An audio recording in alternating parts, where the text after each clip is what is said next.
if I can teach people one thing about TikTok, it's a door opener. If you say that, there's something about that makes the TikTok algorithm think, oh, I got to pay attention to this. Welcome back to Business Talk, the TikTok marketing podcast for business owners and entrepreneurs who want real strategies to generate leads and sales directly from TikTok. I'm your host, Austin Armstrong, and I'll be interviewing real business owners and entrepreneurs from every industry that are leveraging TikTok to grow their business.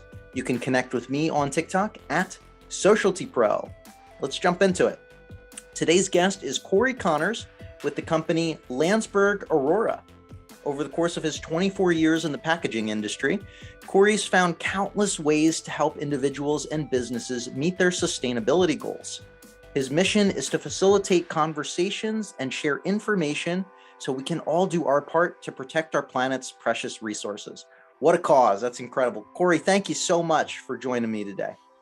Thank you so much, Austin. It's my honor to be here and hope I add some value to your audience. Oh, I'm sure you will. I'm looking forward to learning from you and learning about the sustainability industry. This is such a powerful cause and not one that you would inherently think would thrive on TikTok. Yeah, that's I certainly got some surprised comments at first when I started about 2 years ago talking about sustainable packaging. People thought, what are you doing? Why are you talking about this? Now there's dozens of probably hundreds of accounts that talk about packaging and packaging related things, but I guess I was one of the first people to start talking about that. Yeah, pretty incredible. So you've been on it for about 2 years now. I checked this morning, you have about 76,000 followers, which is absolutely incredible. Bravo to you. You don't have any previous social media experience? Is that correct? Is this your first venture? This is really it. I mean, I started LinkedIn a few years ago, but really started pushing everything 2 years ago. I listened to a Gary V YouTube episode or watched it, and he, it just really inspired me to do something that scared the crap out of me. And to me, that was put myself in front of the camera and tell everybody everything I know about sustainability and sustainable packaging. And it's turned into this massive thing now, which is so fun. I'm so honored to be a part of it. And my podcast has taken off. You're having me on as a guest. This is it's amazing to me. Yeah. What a time to be alive, right? Gary V is I'm a huge Gary V fan as well. I saw him speak maybe 4 or 5 years ago at this point, and I've just been locked in to his ecosystem ever since. And I really got started on TikTok in big part because of him as well. Even before it was TikTok, I think in his book, Crushing It, he called it Musical.ly. He was so far ahead of it. He was telling everybody, listen, this is where everything is going. This is where attention is. You need to be on this platform. Yeah. So why TikTok in particular? Was it because Gary said it? What drew you to TikTok in particular? Definitely Gary led the way, but packaging is very demonstrable. It's something that you can show really quickly. Here is what I'm talking about in a quick video.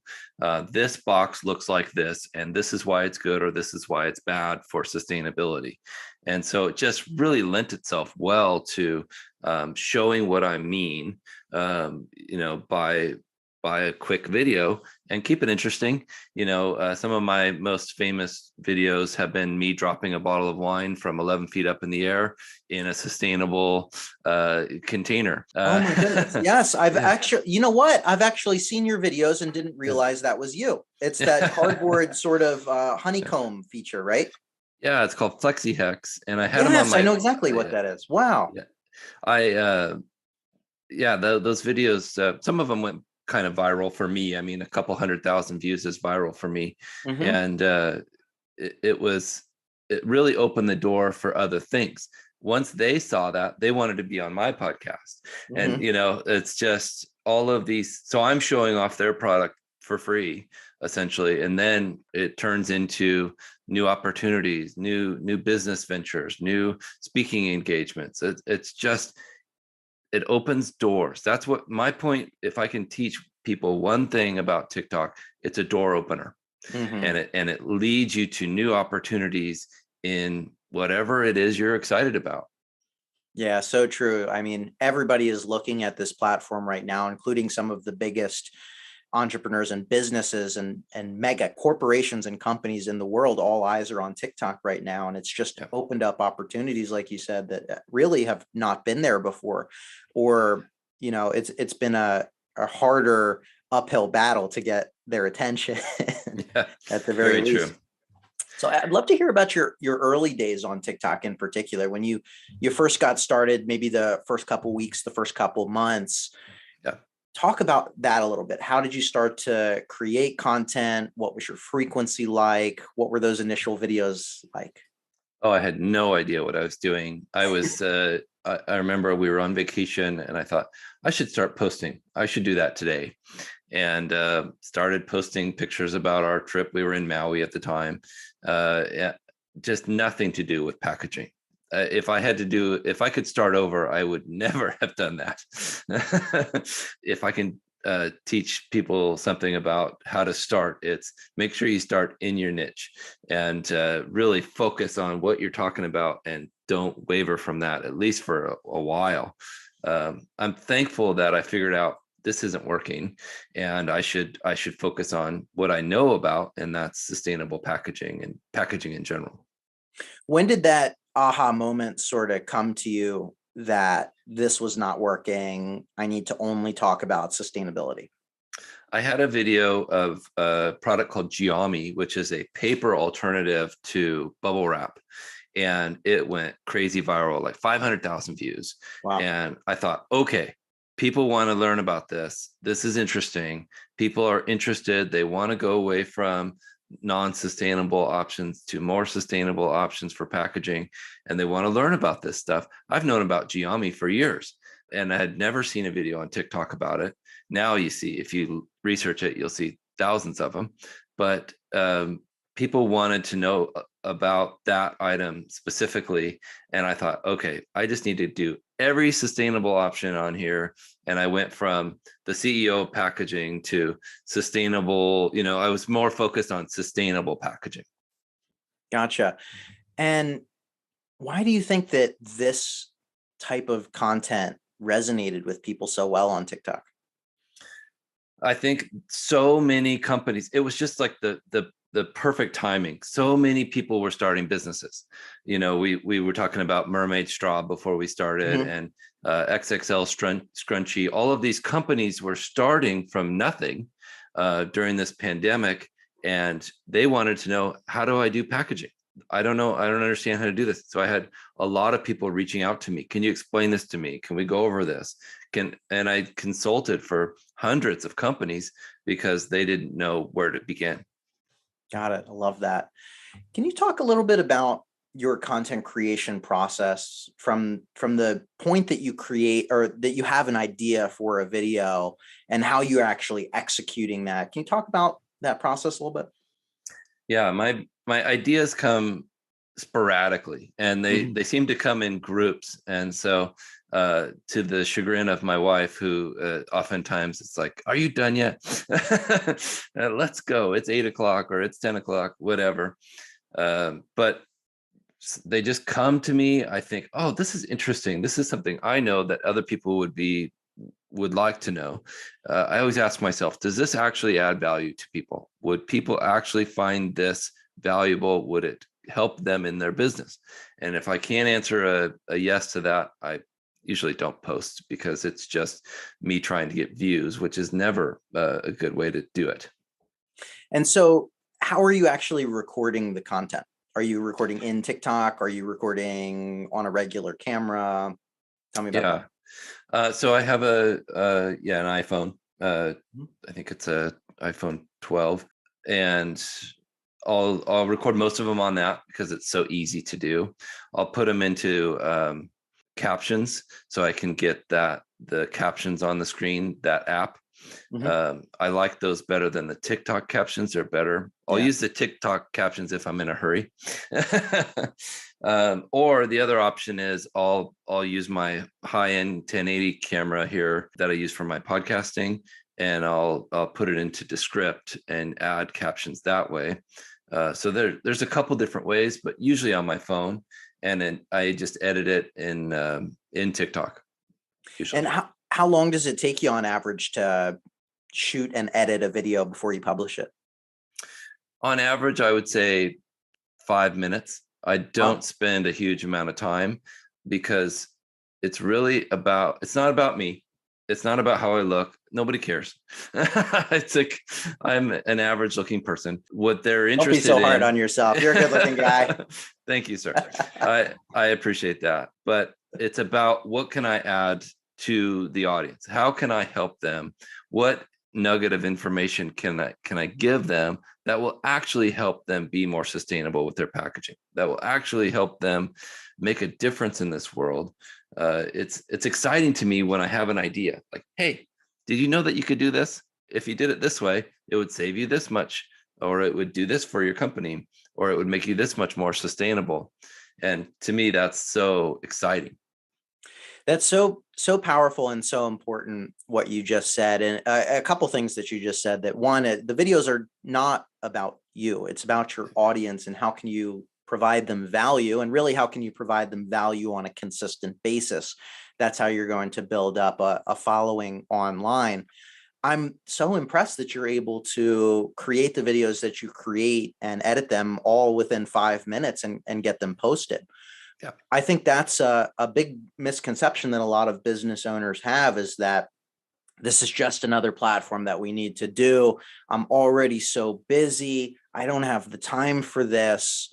Yeah. Did it take you a while to get in that groove and figure out how to basically condense your production time and editing time?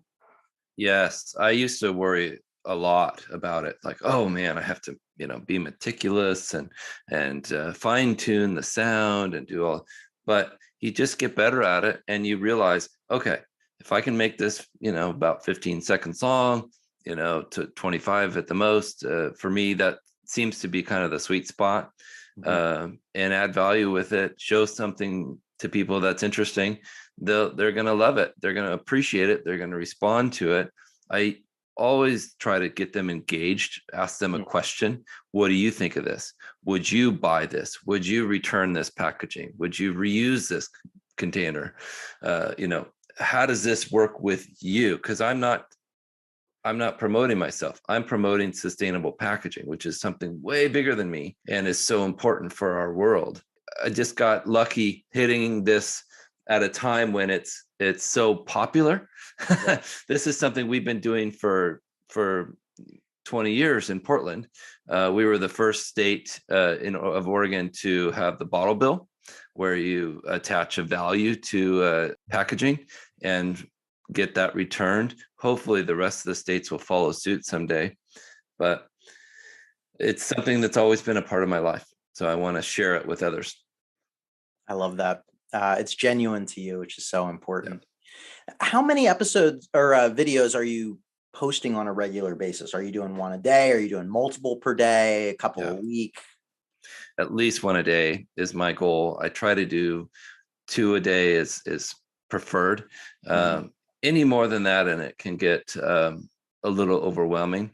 Sure. Unless I have a lot of time to build up a stock. Yeah. The backlog of videos, which is great about TikTok. I love that you can just keep them in your drafts. Yes. I'm part of the LinkedIn Creator Accelerator program, and that's one of the things I told LinkedIn would be great if we could put posts in some kind of a queue, so that you just push a button and they post, or they schedule them for later. And they seemed very interested in that idea. Yeah, it's interesting. LinkedIn's adopting a creator mentality. Finally, it sort of took them a long time to to do so. Even how late they adopted live streaming on the platform as well, which I think is available to everybody now. Is that, if you have the means? Yes, and I'm one of the beta testers for LinkedIn audio. Audio lives, like Rooms or Clubhouse. Yeah, like Clubhouse, but I like it a lot better because it's legitimate. You can see, you can see the people. You can see if you're connected to them on LinkedIn. You can see if they have a professional profile. You can see, that they have more than 7 followers. Like their actual professionals in this industry, and then you can bring them up on stage and talk to them, which helps a lot. But it's been great. I have a weekly, every Wednesday, 10 a.m. Pacific Standard Time. We have a sustainable packaging networking room, and it's every week it's grown by at least 30%. I love that. And I love what you just said. It's Clubhouse, but legitimate. This podcast is brought to you by Clubhouse. I actually, and I have to give a shout out to Clubhouse. That they were great. They taught us how to do this, and it was a very valuable platform. We learned how to interview people, how to have an audio room, and I'm not saying anything negative about them as a community, but some of the people in the audience were not always there for the right reasons. Yeah. I only dabbled on the platform a little bit. I think their marketing tactics of FOMO essentially was brilliant. So much so that I'm an Android user. Sorry, all my iPhone fans. And I just didn't have access to this new big thing for so long that I was so close to buying an iPad or just like a used iPhone, just so I can see what the big hype was about this. And then I'll be honest, it rolled out to Android and I went on like once or twice and I'm like, oh, I'm glad I didn't make that purchase. It was great for certain niche communities. It really was helpful for us in the packaging world. I met so many great people on there that have now come over to LinkedIn and joined our audio rooms. So that's great. I want to pivot a little bit into the business side of things and more so the opportunities that TikTok has created for you. Can you talk a little bit about that? Maybe let's start with what was the first opportunity that landed on your plate, or the first monetization avenue, or the first meaningful business opportunity that arose from TikTok? Yeah, I'll never forget it. It's a company called Sipify, and they make drink additives for like flavor additives for sodas. So you can get Dr. Pepper and then make it taste more, like a different flavor. And they're doing great things. They're in Idaho. They've opened their first retail location, but we met on TikTok. We negotiated a deal over TikTok. We came up with their packaging, made it very sustainable, and delivered it. And now they've got product shipping all over the world. And I'll never forget it because I thought, wow, I never would have met these people. They're in Idaho. That's way outside of my normal territory. They're great people.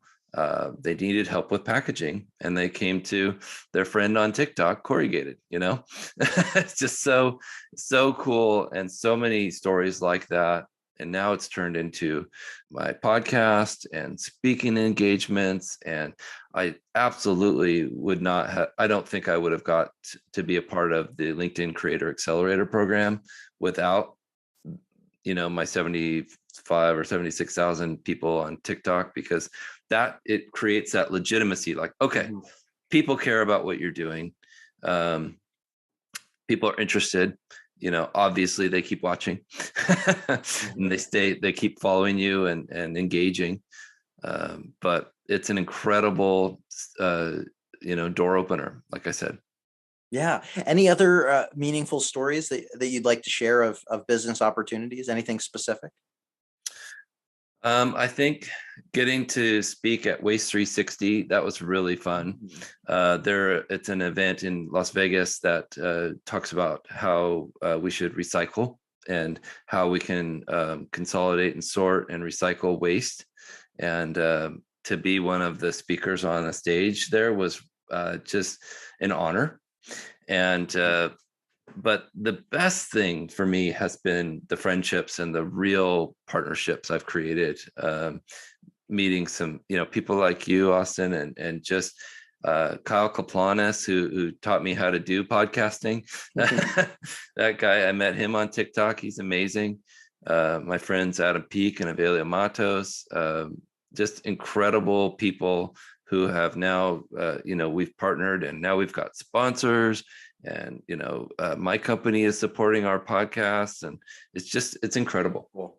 So cool to hear that. And yeah, I mean, there's always going to be some trolls on the platform, but I think generally, I've had really meaningful conversations and developed some awesome friendships and business colleagues and opportunities and incredible networking opportunities that have all originated from TikTok. It really has changed my life, and it seems like it's changed your life too, which is so funny to say. I bought my friend made me a shirt as a joke that said TikTok famous when I started. And how do I get one?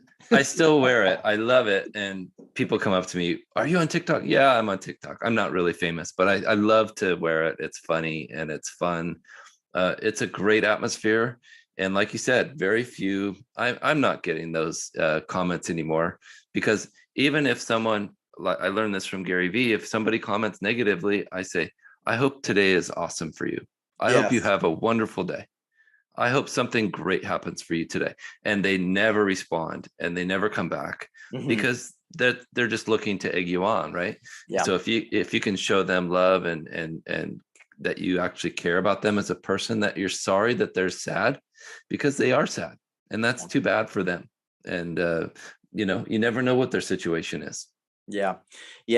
Kill them with kindness. Yes. Love it. So how are these opportunities actually happening for you? If you could talk about the contact method, are you leveraging a link in your bio? Are you leveraging private messaging, sending people to Instagram? Talk about that funnel a little bit. Yeah. So they'll send me a DM on TikTok, and then I'll send them my email. I just go right to it. I just bring them right into my world and say, okay, if you're serious, let's talk about it. And I'll set up a Zoom or a phone call. My bio or my TikTok is connected to my YouTube, which is something I haven't really pushed yet.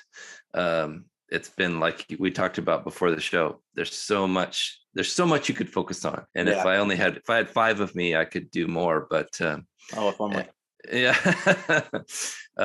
It's generally real opportunities will send you an email, and they'll say, okay, here's the deal. This is what we're actually doing.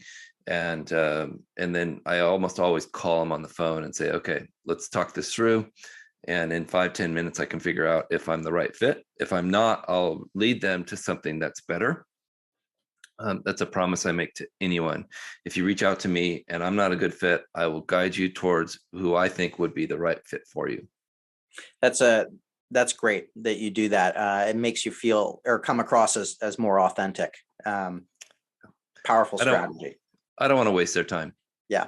That's number one. I don't want to waste my time. I don't want to waste their time. And if I can help them with a simple solution or a simple connection, everybody wins. Yeah.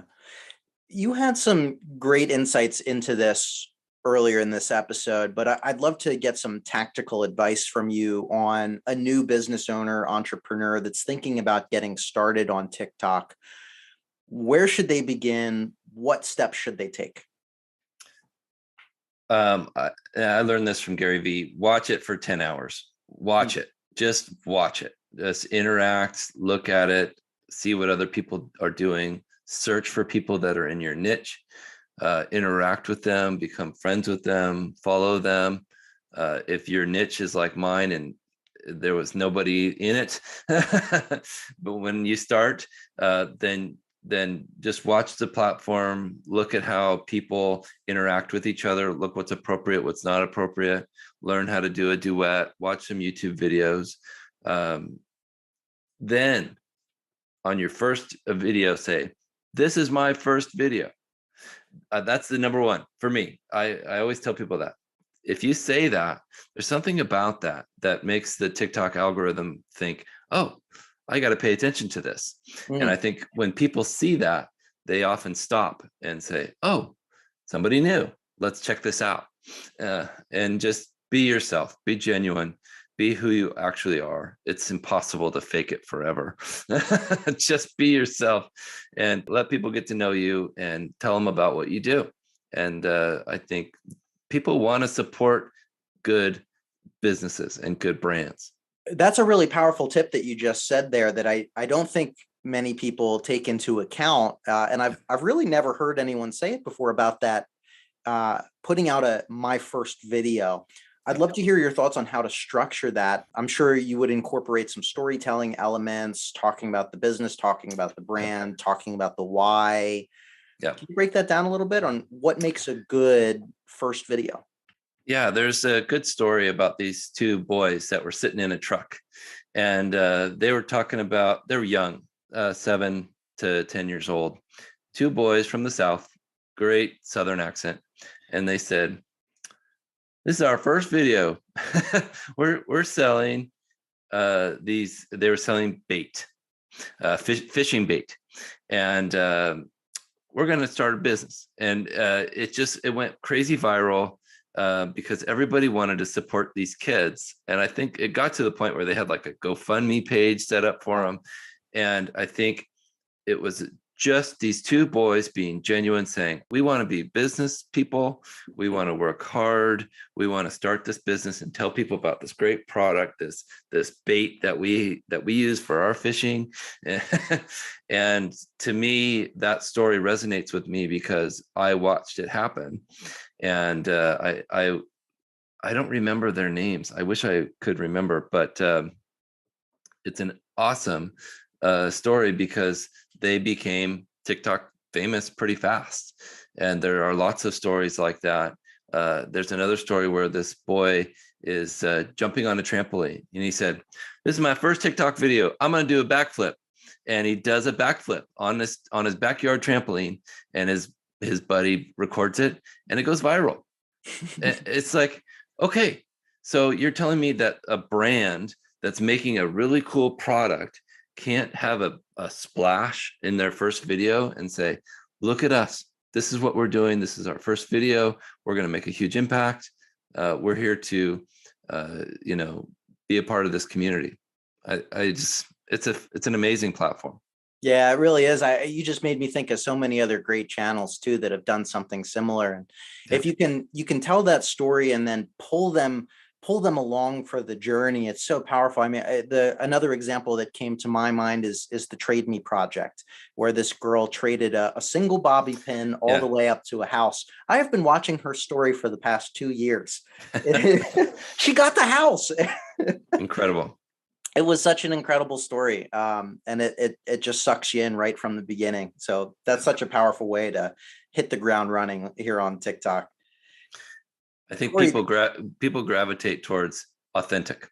Yes. And if you're being yourself, you're being real, you're actually in it for the right reasons. You're not just like, hey, look at me. Give me. It's not about you. Social media is social. Be social. Engage your community. Add value. Such good advice. Cory, this was phenomenal. In such a short period of time, we hit so many key elements, gems, and valuable pieces of information that businesses, brands, and entrepreneurs can immediately implement and have success on this platform. How can people get a hold of you? Tell us more about your podcast and where people can follow you so that they can learn more about you and what you're doing for the sustainability industry. Oh, thank you so much. Yeah. So I'm Cory Connors on LinkedIn. That's probably my main platform I'm spending the most time on as part of the Creator Accelerator program right now. It's got 3 more weeks left. Sustainable Packaging with Cory Connors is my podcast. It's on Spotify, it's on Apple, iTunes, and it's taken off. I'm blown away. We just did our 64th episode, and it's just been 10 months, and it's going crazy. So check that out. But yeah, I'm definitely LinkedIn. I would say it was the first, and then Corrugated, Corygated on TikTok. Send me a DM. I respond to them, especially if you interact with my content. Now that's a key. Comment on other people's stuff. They'll follow you back if you comment, if you add value to their page. And I think that's something that we all forget to do. Such a wonderful ending note and final tip for all of the listeners. Cory, thank you so much for joining me today. It was a pleasure. Thank you, Austin. I appreciate it.